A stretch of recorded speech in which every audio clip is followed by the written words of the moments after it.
All right, we're going to start with the top with the hands and work our way down, going all the way to foot placement. And with the hands, I'm going to take Bobby's hand. First of all, Bobby's going to want to take a grip.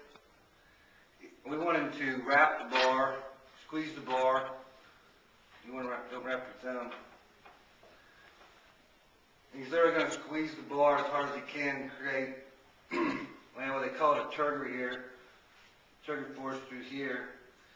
And the whole time he's squeezing as hard as possible. I have a false grip. I mean, there's different views on this. I have to use a false grip due to my shoulder pain.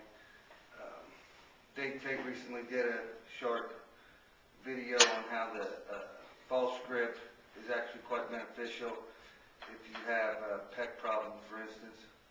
But generally, we want to teach people to wrap again the thumb, squeeze the bar. Now, when Bobby unwraps the bar, first thing he wants to do is get in his mind, he wants to bend the bar.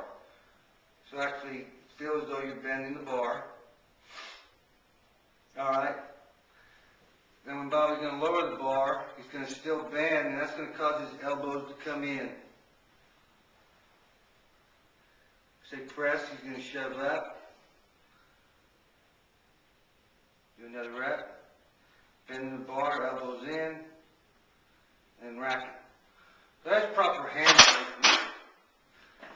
placement. Now working our way down, we want to properly set up Bobby on the bench with his scapula and upper back. So I'm going to put my finger under here and Bobby's going to squeeze it. Squeeze your scapula in. All right, you better stop there, Bobby. To properly set up with the back on the bench, we're going to teach Bobby to squeeze his scapula back. Just by putting my finger here, you can squeeze back like he's trying to hold a quarter or $50 in there. That's the same move he's going to do once he's on the bench. By doing this, you're getting a strong base. As you can see, his pec, chest moves upward, meeting the bar when the bar is lowered, shortening his range of motion. The main thing about doing this, though, is when Bobby benches regular, like most people do in what again I call regular gym, he's going to be flat back. His shoulders are going to be out, and the joint's going to be off the bench a fair distance, making him more susceptible to injury. Again, when he squeezes, the joint moves in, it's protected by the bench itself, making it a safer lift. When people say, and again, regular gyms, that people shouldn't arch and it's bad for your back, and that's the wrong way to bench, stay flat, that's absolutely wrong and it's unsafe. All right. Now let's go back, Bobby, and let's try that movement. So again, he's going to start with the hands. Again, he's going to squeeze the bar. He's then going to set up on his scapula. Delt's coming in. He's going to unrack the bar. Again, he's going to bend the bar on the descent. Elbows in. Shoot it up. One more time. Bobby's spring-loaded there. His whole upper body's tight. And again, like a spring. Shove it up.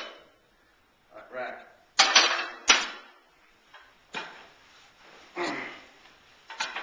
As far as working our way down again, the other thing I might want to mention is, I mentioned this to Bobby earlier, when he lowers the bar, try to lower it in the lower pec line, not high. If he lowers it high, his elbows are going to immediately flare, he's not going to get the lift. If he goes at the pec line, he can keep his elbows in, he can push in a straight line. We should not push back towards the rack, you should push straight up like you're punching the ceiling. So let's demonstrate that.